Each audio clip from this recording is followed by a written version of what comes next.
Western Ghats, Pullachiyil, India's first no wall sharing senior living apartments, lowest maintenance cost. நீங்க நினைச்சு பார்க்க முடியாத life, நீங்க நினைச்சு பார்க்காத விலையில just ₹30 lakhs. மத்தியிலேயோ மாநிலத்திலிருந்து விசாரிக்கக்கூடிய ஓய்வு பெற்ற நீதிபதிகளோ அல்லது மத்தியிலிருந்து வந்த குழுக்கள் எல்லாருமே இதை கருத்தில் எடுத்துக்கொள்ள வேண்டிய கட்டாயத்திற்கு தள்ளப்பட்டிருக்கிறார்கள். ஏனென்றால் ஒரு மனிதன் முன்னாள் அமைச்சரை செந்தில் பாலாஜி அவர்களை நேரடியாக குற்றம் சாட்டிவிட்டு இவர்தான் காரணம் என்று எழுதி வச்சுட்டு அவர் தற்கொலை செஞ்சிருக்கிறார் பொழுது ரொம்ப சென்சிட்டிவான இஷ்யூ பேசிகிட்டு இருக்காரு. பக்கத்தில் இருக்கிற பில்டிங் ஹாஸ்பிட்டல், ப்ரைவேட் ஹாஸ்பிட்டல் பக்கத்தில் இருக்குது. அங்கே சேர்க்காம 7 கிலோமீட்டர் தாண்டி போய் கவர்மெண்ட் ஹாஸ்பிட்டலுக்கு போக வேண்டிய அவசியம் என்ன? உயிரை காப்பாற்ற வேண்டும் என்றால் அங்கேருந்து ஹாஸ்பிட்டலில் தானே சேர்த்துருக்கணும். நீங்கள் என்ன வேணால் தொடுங்க, என்ன பழிவாங்க நினச்சா என்ன பழிவாங்க. ஆஃபீஸில் இருப்பேன், இல்லை வீட்டில் இருப்பேன். என்ன மாதிரியான ஸ்ட்ராங் ஸ்டேட்மெண்ட் உங்களுக்கு புரியுதா? ரொம்ப ஸ்ட்ராங்கான ஸ்டேட்மெண்ட் அது. இதுதான் படம் டைலாக்னு நிறைய பேர் கலாச்சிருக்கு. எப்படி படத்தோட டைலாக் பேசிட்டு இருக்காரு. நீ வேணா பேசிட்டு போன மாதிரி எவனாவது ஒருத்தர் அப்படி பேச சொல்லுங்க பார்ப்போம். சீம் இந்த மாதிரி கேட்டு பேசிடுறான். இந்த கலவரத்துக்கு அப்புறம் தாவேக்கா இயங்கவே மாட்டாங்க அப்படின்ற ஒரு கேள்வியும் வந்துச்சு. இதுக்கப்புறம் எப்படி ஸ்ட்ராங்காக வர வாய்ப்பு இருக்கா? எப்போவுமே ஒரு விஷயம் புரிஞ்சுக்கோங்க, அரசியல் களத்தை பொறுத்த வரைக்கும் அரசியல் அனுபவமிக்க நபர்கள் ஒவ்வொரு கட்சியிலும் இருந்தால்தான் அந்த ஒரு பிரச்சனையை கையாளுவதற்கான ஆற்றல் மிகுந்த நபர்கள் அங்கே இருக்கணும். இப்போது இந்த பிரச்சனை நடந்த உடனே இந்த பிரச்சனை குறித்து அட்ரஸ் பண்ணுவதற்கான ஆள் இல்லாமல்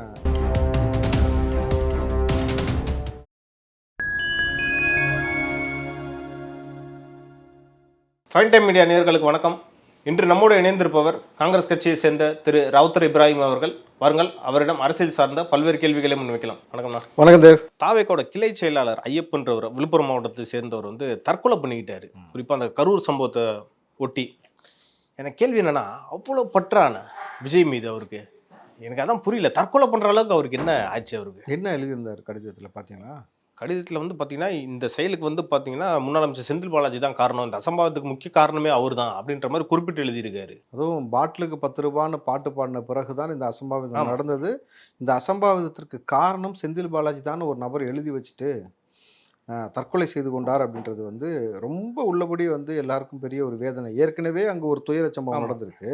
அதில் நம்ம மக்களை ஆசுவாசப்படுத்துவதற்கு என்ன செய்யலாம்னு யோசிச்சுட்டு இருக்கும் பொழுது இப்படி ஒரு களங்கத்தை தளபதி மீது ஏற்படுத்திவிட்டு மக்களுக்கு இவ்வளோ பெரிய ஒரு இன்னல்களையும் இவ்வளோ பெரிய இழப்பையும் ஒரு நபர் செய்து விட்டார்னு சொல்லி நேரடியாக செந்தில் பாலாஜி மீதே ஒரு நபர் குற்றம் சாட்டிவிட்டு அதை கைப்பட கடிதமாக எழுதி வைத்து விட்டு இறந்து விட்டார்னும் பொழுது இன்றைக்கு மனித உரிமை ஆணையமோ அல்லது இதை விசாரிக்கக்கூடிய மத்தியிலேயோ மாநிலத்திலிருந்து விசாரிக்கக்கூடிய ஓய்வு பெற்ற நீதிபதிகளோ அல்லது மத்தியிலிருந்து வந்த குழுக்கள் எல்லாருமே இதை கருத்தில் எடுத்துக்கொள்ள வேண்டிய கட்டாயத்திற்கு தள்ளப்பட்டிருக்கிறார்கள். ஏனென்றால் ஒரு மனிதன் முன்னாள் அமைச்சரை செந்தில் பாலாஜி அவர்களை நேரடியாக குற்றம் சாட்டிவிட்டு இவர்தான் காரணம் என்று எழுதி வச்சுட்டு அவர் தற்கொலை செஞ்சுருக்கிறார் பொழுது ரொம்ப சென்சிட்டிவான இஷ்யூஸ். ஆனால் நம்ம மக்களுக்கு சொல்கிறது என்னென்னாக்கா, நிர்வாகிகளுக்கு சொல்வது என்னென்னா, தயவு செஞ்சு இந்த மாதிரி நேரத்தில் குழப்பம் அடையாதீர்கள், சென்சிட்டிவாக சில விஷயத்தை யோசிக்காதீங்க. ஏனென்றால் அரசியல் களம் இப்படித்தான் இருக்கும்.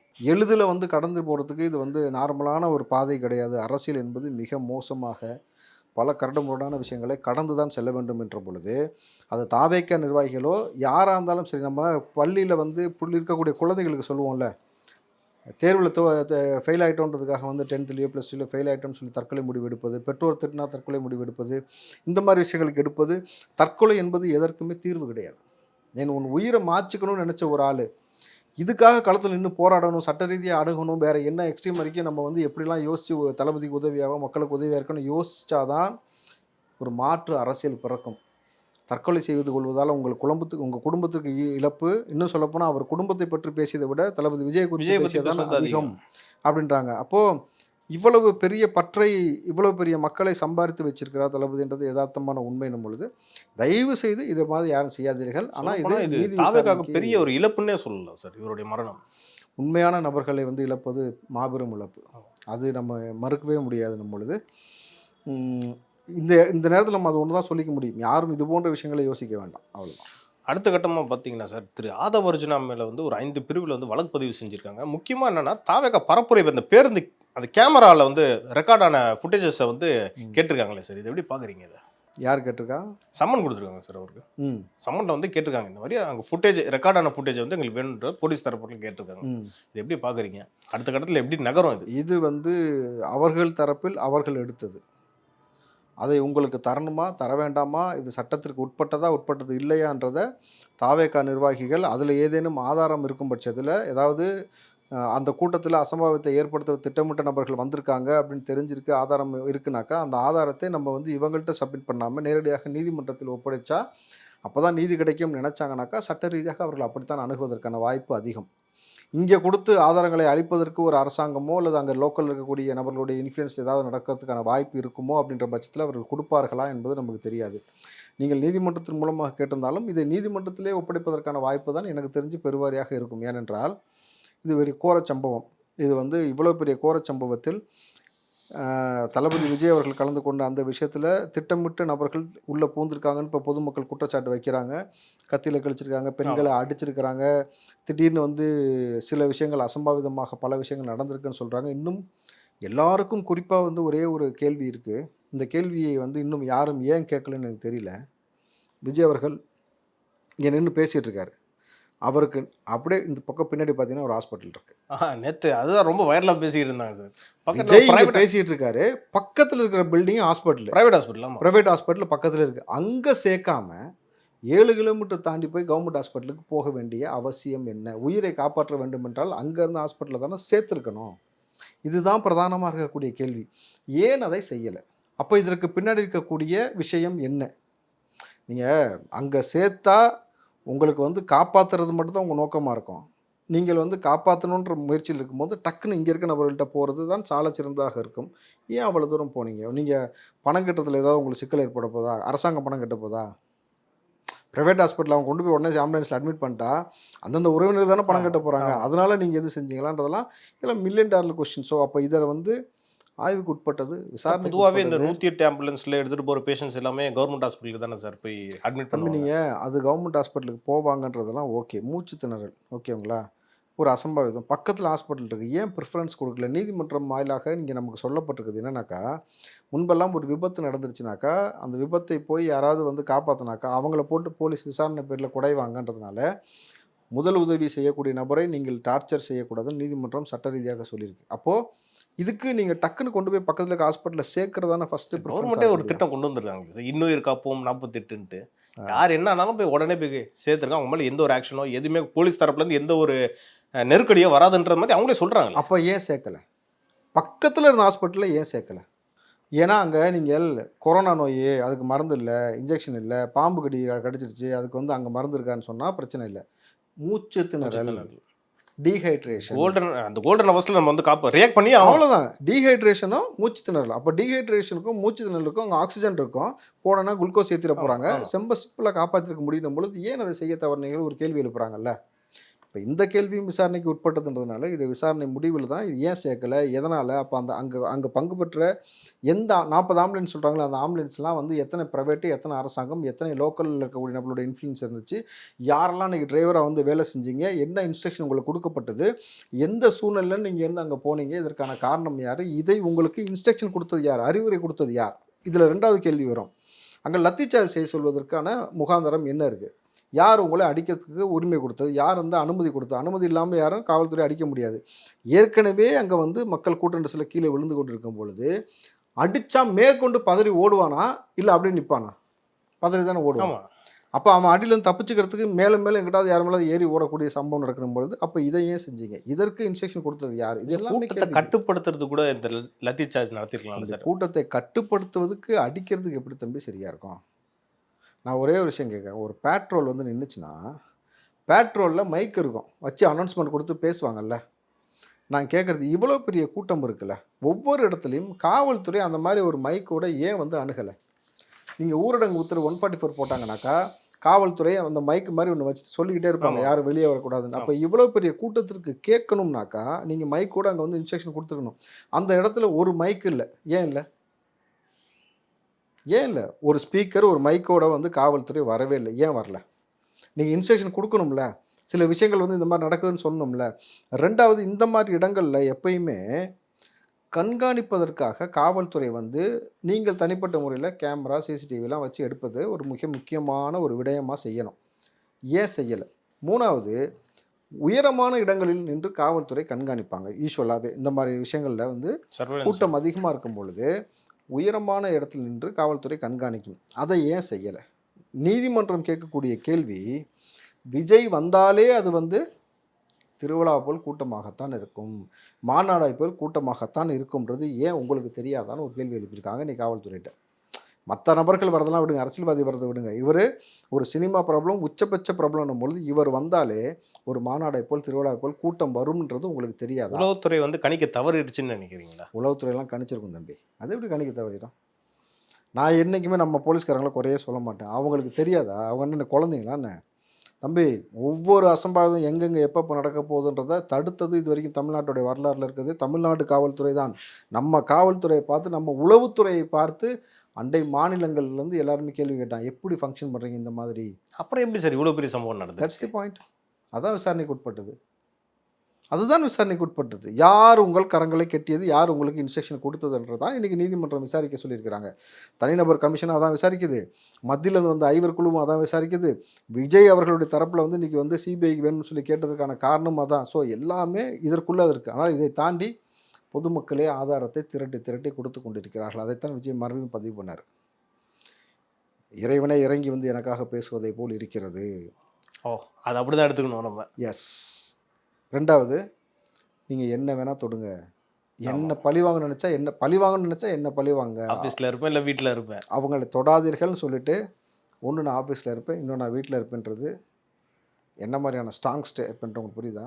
ரொம்ப ஸ்ட்ராங்கான ஸ்டேட்மெண்ட் அது. இதை தான் படம் டைலாக்னு நிறைய பேர் கலாச்சிட்டு இருக்காங்க. எப்படி சார் படத்தோட டைலாக் வந்து பேசிகிட்டு இருக்காருன்னு? நீ வேணால் பேசிட்டு போ. அந்த மாதிரி எவனாவது ஒருத்தனை அப்படி பேச சொல்லுங்கள் பார்ப்போம். சிஎம் இந்த மாதிரி கேட்டு பேசிடுறா, நான் பார்க்குறேன். தம்பி, நீங்கள் அப்படிலாம் போகிற போக்கில் வந்து ரொம்ப யாரையுமே வந்து, அதுவும் மக்களால் கொண்டாடப்படக்கூடிய, மக்கள் பெரும் கூட்டத்தில் இருக்கக்கூடிய ஒரு தலைவனை நீங்களாம் அவ்வளோ சாதாரணமாக இடம் போடவே முடியாது. ரொம்ப சைலண்ட்டாக இருக்கிற ஆள் தான் ரொம்ப பேராபத்து. நான் ரொம்ப விளையாட்டுக்கு சொல்ல தம்பி, the most silent is most டேஞ்சரஸ்ன்னு சொல்லுவாங்க. நீங்கள் வந்து விஜய் அவர்கள் நிதானமாக, ரொம்ப அமைதியாக, எல்லா விஷயத்தையும் கால்குலேட்டிவாக மூவ் பண்ணக்கூடிய ஆள். தயவு செஞ்சு அவரை ட்ரிகர் பண்ணாதீங்க. வேர்ல்டு வைஸ் கான்டாக்ட் இருக்கக்கூடிய ஒரு நபர் அவர். உலகம் முழுக்க தெரிந்த நபர், உலகம் முழுக்க தூக்கி கொண்டாடக்கூடிய நபர். இன்றைக்கு பிரபஞ்சம் ஒரு தலைவனாக தேர்ந்தெடுத்து வைத்திருக்கிறது. தயவு செய்து அரசியலாக கொண்டு போங்கள். அநாகரிகமாக கொண்டு போய் அவரை ட்ரிகர் பண்ணி விட்டுட்டு நாளைக்கு குத்துதே குடையுதேன்னு சொல்லி நீங்கள் யாருமே சொல்லக்கூடாது. ஏன்னா ரொம்ப ஸ்ட்ராங்காக களத்தில் இறங்குவார், ரொம்ப பெரிய ஒரு அலையன்ஸை க்ரியேட் பண்ணுவார். அதுக்கப்புறம் மிகப்பெரிய ஒரு அரசியல் மாற்றத்தை ஏற்படும். அன்னைக்கு குத்துதே குடையுது, நம்ம ஆட்சி போயிடுச்சு, அது போயிடுச்சுன்னு வருத்தப்படக்கூடாது. ஆனால் காட்சி மாறும் பொழுது எல்லாத்துக்கும் நீதி ஒரு ஒரு ஒரு ஒரு பதில் சொல்லும். நான் சொல்கிற நீதின்றது என்னது? இறைவனால் கொடுக்கப்படக்கூடிய நீதியை சொல்கிறேன். அதற்கு எல்லாரும் காத்துக்கிட்டே இருங்க. சார், இறுதியாக ஒரு கேள்வி. திரு ஆதவ அர்ஜுனா மேலே வந்து ஒரு 5 பிரிவில் வந்து வழக்கு பதிவு செஞ்சுருக்காங்க. என்னென்னா, கலவரத்தை தூண்டும் வகையில் ஒரு பதிவு போட்டிருந்தார், அப்புறம் அதை டெலீட் பண்ணிட்டாரு. அதே மாதிரி திரு புஷி ஆனந்த் அவர்களை வந்து கைது பண்ணுறதுக்கு மத்திய மண்டல ஐஜி தலைமையில் ஒரு தனிப்படை வந்து அமைச்சிருக்காங்க. இது வந்து எங்கே சார் போகுது, எப்படி சார் இருக்கும்? இல்லை, ஆதவ அர்ஜுனா அவர்கள் போட்ட பதிவு அது ஏற்புக்குரிய பதிவாக நான் பார்க்கல.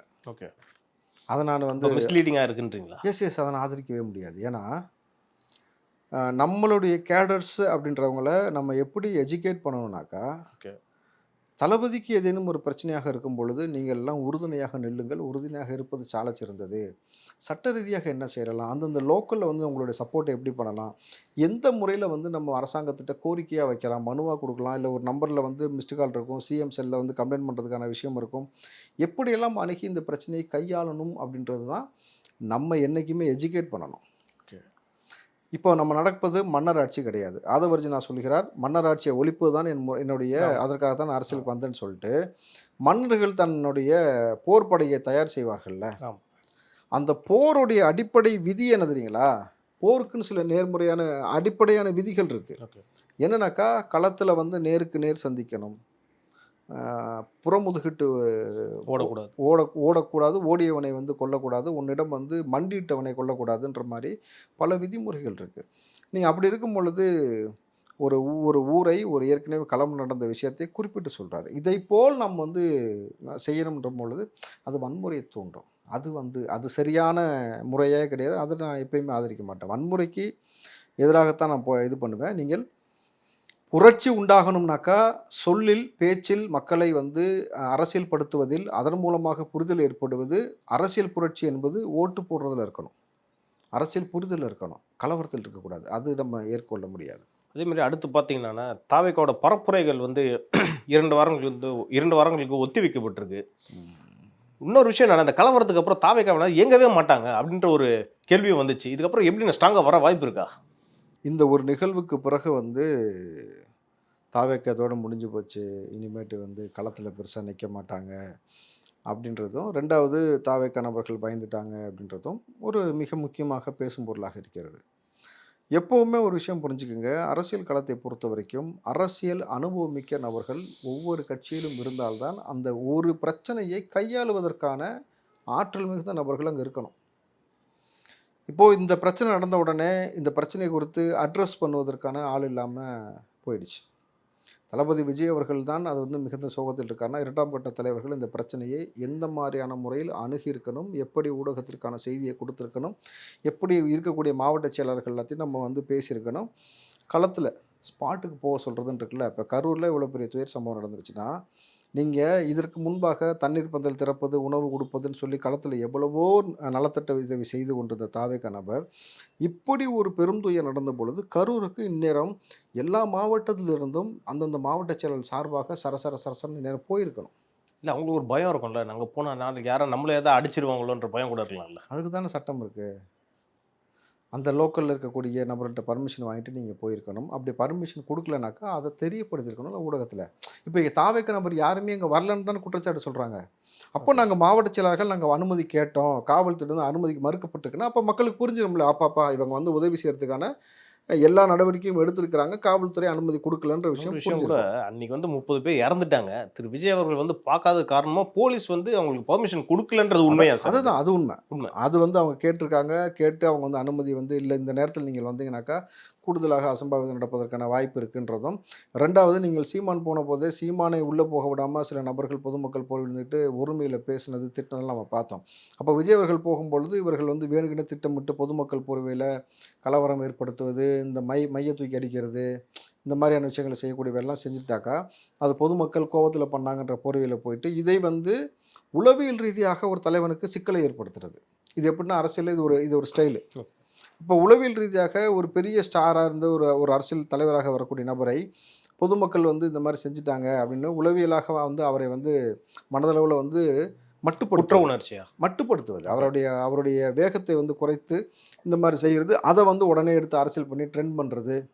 சார், இதை வந்து திரு விஜய் அவர்கள் ப்ரெஸ்ஸில் சொல்லியிருக்கலாம்ல சார், போலீஸ் அவங்க வந்து எனக்கு பெர்மிஷன் கொடுக்கல, அதனால தான் நான் வந்து போகிறேன், அவசரமாக போகிறேன். உண்மை இப்போ எல்லாத்துக்கும் தெரிஞ்சிருச்சுல, அவர் எல்லாத்தையும் பேசிட்டார்ல. நான் என்ன சொல்கிறேன்னாக்கா, 2ஆம் கட்ட தலைவர்கள் அனுபவமிக்க நபர்களாக அங்கே இருக்கும் பட்சத்தில் இதை கையாண்டிருப்பாங்கன்னு சொல்கிறேன். இப்போ நீங்கள் அதை கையாளாமல் போகும்பொழுது இப்போ என்ன ஆயிடுச்சு, 2 பேரை தூக்கினா கட்சியே கிடையாது, ஃபங்க்ஷன் ஆகலைன்ற மாதிரி ஆயிடுச்சு. ஆமாம். இது வந்து ஒரு கட்சிக்கு இது வந்து இது சரி கிடையாது. இது வந்து அவங்களுடைய வளர்ச்சிக்கு ஒரு பேக் ஃபயர் தான் இது வந்து. அப்போது அரசியல் அனுபவமிக்க நபர்கள் எல்லாம் கட்சியில் சேர்த்து அந்த நபர்களை வைத்து என்ன செய்யணும், மேல்மட்ட குழுன்னு ஒரு 10 நபர்களை போட்டு அந்த நபர்களிடம் உட்காந்து விஜய் அவர்கள் பேசி தனித்தனியாக அந்த 10 பேரை கூப்பிட்டு உள்ளே உட்காந்து பேசணும். இந்த மாதிரியான அடுத்த ஒரு நிகழ்வு, இதை எப்படி பண்ணலாம், உங்களுடைய கருத்து என்ன? ஸோ ஒரே இடத்துல எப்பயுமே உட்கார வச்சு பேசக்கூடாது. தம்பி பேசினா என்ன ஆகுனாக்கா 10 பேர் சேர்ந்து நம்ம இதை சொல்லலாம்னு சொல்லி இவங்களே ஒரு டீம் ஃபார்ம் பண்ணி இவங்க யார்கிட்டையாவது காசு வாங்கிட்டு, ஓகே புரியுதுங்களா, அவனுக்கு பொருளாதார தேவைன்ட்டு எவனதை ஒருத்தன் ஆசையை காமிச்சு கொடுத்துரு, இதை நீ சொல்லு சரின்னு சொல்லி நம்புவைன்னு சொல்லிட்டானாக்கா அங்கே சிக்கல் ஏற்படும். இப்போ தனிப்பட்ட முறையில் தனித்தனியாக உட்காந்து பேசும்பொழுது தான் அவங்களுடைய எண்ண ஓட்டம் என்ன, அவங்க அரசியல் அனுபவம் என்ன, இவன் கரெக்டானாலா இல்லை அந்த குழுவில் அவனை வச்சிருக்கலாமா வேணாமா, இது எல்லாத்தையும் ஒரு தலைவன் முடிவெடுக்கக்கூடிய ஒரு ஐடியா வரும். ஸோ அதுபோல் இனிமேட்டு வருங்காலத்தில் செஞ்சாதான் கட்சிக்கு வந்து ரொம்ப ஆரோக்கியம். இன்றைக்கி அப்படி இல்லாமல் போச்சுனாக்கா ரொம்ப சிக்கல். ஒரு நபர் மட்டும் உங்களை நம்பி வந்து களத்தில் இறங்கிட்டு நீங்கள் எல்லாமே அவர் நட்டத்தில் கைவிட்டுட்டு போகிற மாதிரியான வேலையை செய்வது என்பது சரியல்ல. சார், நான் வந்து மக்களே இந்த கொஸ்டினை கேட்குறாங்க. உண்மையிலே 2ஆம் கட்ட தலைவர்களாக இருக்கக்கூடிய திரு புசி ஆனந்தா இருக்கட்டும், ஆதவ அர்ஜுனாவாக இருக்கட்டும், ஜான் ஆரோக்கியசாமி அவர்களாக இருக்கட்டும், இவங்களாம் வந்து உண்மையிலே டேலண்டானவங்களா?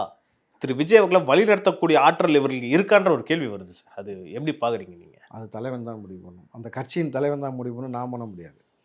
அவருடைய பார்வையில் என்னன்றது அவருக்கு தெரியும். ஆனந்துக்கு அந்தளவுக்கு கெப்பாசிட்டி இல்லை, ஜானுக்கு இல்லை, ஆதவர்ஜினாக்கு இல்லை, நான் சொல்ல முடியாது, நான் சொல்லவும் கூடாது. சரிங்களா? அது அவர் பார்த்து கொடுத்த பதவி, அவர் பார்த்து கொடுத்த போஸ்ட்னால அவர் தான் டிசைட் பண்ணணும். அதை நான் டிசைட் பண்ண முடியாது. பட் ஆனால் லேக் இருக்குது, ஓகே, அது நமக்கு தெரியுது. அந்த லேகை சரி செய்யணும். அதாவது தாவேக்கால நடக்கக்கூடிய அரசியல் திரு விஜய் அவர்கள் 2 வாரம் கழித்து திரும்பவும் பரப்புரையில் ஈடுபடுவாரா மாட்டாரான்றது நம்ம பொறுத்திருந்து பார்ப்போம். நன்றி. நன்றி தம்பி.